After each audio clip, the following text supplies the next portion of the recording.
ભારત પાકિસ્તાન સીમા પર રણ વિસ્તારમાં ટેન્ક ગરજી રહ્યા છે। 28,000 ફૂટની ઊંચાઈએ ફાઇટર વિમાને મિસાઇલો છોડી તો સેનાના જાબાઝો વીણી વીણીને દુશ્મનોના કાલ્પનિક ઠેકાણાઓને નેસ્ત નાબૂદ કરી રહ્યા છે।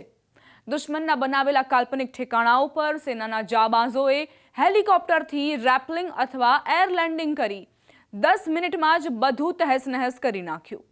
આ દરમિયાન ટેન્કોએ રણ વિસ્તારમાં ધૂળની ડમરીઓ ઉડાવતા આગળ વધ્યા અને ફાયરિંગનો અભ્યાસ કર્યો, જ્યારે લડાકુ જેટે ખતરનાક ક્લોઝ ફોર્મેશનમાં ઉડાન દરમિયાન ઈંધણ ભરવા અને બોમ્બિંગ રનની પ્રેક્ટિસ કરી, જેનો વિડીયો સેનાએ જાહેર કર્યો છે।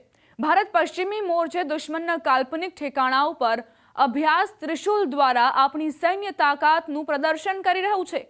આર્મીના પેરા કમાન્ડો, એરફોર્સની ગરુડ અને નેવીના માર્કોસ પોતાનો દમ દેખાડી રહ્યા છે। ઓપરેશન સિંદૂર બાદ 3 સેના સૌથી મોટો અભ્યાસ કરી રહી છે। આર્મી, નેવી અને એરફોર્સના સંયુક્ત અભ્યાસ અંતર્ગત જેસલમેરથી ભારત પાકિસ્તાન બોર્ડરથી લઈ કચ્છ સુધી અભ્યાસ ચાલી રહ્યો છે, જે 10 નવેમ્બર સુધી ચાલુ રહેશે। અભ્યાસ ત્રિશુલમાં 28,000 ફૂટની ઊંચાઈ પરથી વાયુસેનાના ફાઇટર વિમાન અને હેલિકોપ્ટર મિશનમાં સામેલ થયા છે।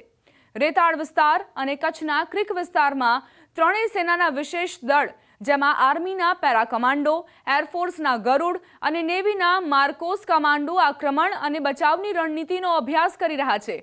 આવું પહેલીવાર છે કે ત્રણેય સેનાના આટલા મોટા પ્રમાણમાં જવાનો આવો અભ્યાસ કરી રહ્યા છે। સરક્રિક બોર્ડરની લંબાઈ અંદાજિત 68 કિલોમીટર છે, જ્યારે તેની આગળ લગભગ 36 કિલોમીટરનો દલદલવાળો વિસ્તાર ભારત પાકિસ્તાન વચ્ચે વિવાદિત માનવામાં આવે છે। આ વિસ્તાર દેખરેખ અને સુરક્ષાની દ્રષ્ટિએ બહુ જ સંવેદનશીલ છે। થલ સેનાએ રણ વિસ્તારમાં આક્રમક અને જવાબી કાર્યવાહીની પ્રેક્ટિસ કરી। વાયુસેનાના સુખોઈ 30, મિરાજ 2000 અને તેજસ જેવા વિમાનોએ હવાઈ હુમલાનું પ્રદર્શન કર્યું, જ્યારે અભ્યાસ દરમિયાન ત્રણેય સેનાના વરિષ્ઠ અધિકારીઓએ સંયુક્ત ઓપરેશન રૂમમાં બેસી વાસ્તવિક સમયનો ડેટા, જેને ISR ફીડ પણ કહે છે, તેના આધારે નિર્ણય લીધો અને સૈનિકોને કમાન્ડ આપ્યા। પ્રચંડ અને અન્ય અટેક હેલિકોપ્ટર દ્વારા જમીન પર રાખેલા લક્ષ્યો પર હુમલો કરી સૈનિકોને મદદ કરી, જેથી તેઓ ટાર્ગેટ તરફ રોકાયા વગર સતત આગળ વધતા રહ્યા। ત્રણેય સેનાઓએ ડીમ સ્ટ્રાઇક અને મલ્ટી ડોમેન વોરફેયરની રણનીતિઓનો અભ્યાસ કર્યો, જેમાં એક સાથે જમીન, હવા અને સમુદ્ર સાથે સાયબર અને ઇલેક્ટ્રોનિક્સ ડોમેનમાં પણ હુમલો કરવાની ક્ષમતાને પારખવામાં આવે છે।